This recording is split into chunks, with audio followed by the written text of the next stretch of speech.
আসসালামু আলাইকুম, আমি আকসার আহমেদ, আকসার অপটোমেট্রিস্ট আই কেয়ার।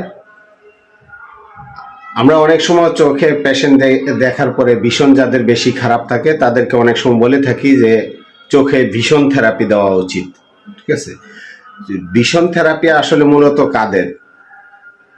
যারা পড়াশোনা অমনোযোগী হয়, পড়াশোনা করতে মন চায় না, এবং বোর্ডে যারা লেখে, স্টুডেন্টরা লেখার সময় বোর্ডে লেখা ভুল তুলে নিয়ে আসে, সে সঠিকভাবে দেখতে পায় না, বিদায় ভুলটা সে তুলে নিয়ে আসে। বা অনেক সময় অঙ্কে কাঁচা থাকে, অঙ্ক বুঝে না, হ্যাঁ, এবং পড়তে বসলে বলে মাথা ব্যথা করে, প্রচুর মাথা ব্যথা করে।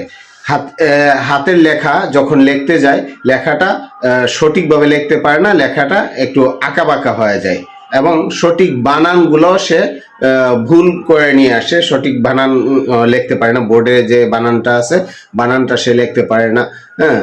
এবং এক চোখ বন্ধ করে দেখে, দেখা গেছে সে ভালোভাবে দেখতে পাচ্ছে না, এক চোখ একটু টেরা করে দেখার চেষ্টা করে, এক চোখ ছোট করে আরেক চোখ দিয়ে সে বড় করে দেখার চেষ্টা করে, এবং লেখাগুলা সে উল্টো দেখতেছে।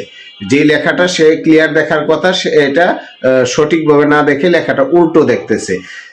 এই ধরনের সমস্যা যেসব বাচ্চাদের থাকে, তাদের একজন দ্রুত চক্ষু ডাক্তারের শরণাপন্ন হতে হবে, এবং বাইনোকুলার ভিশন ইভ্যালুয়েশন করে নেওয়া উচিত।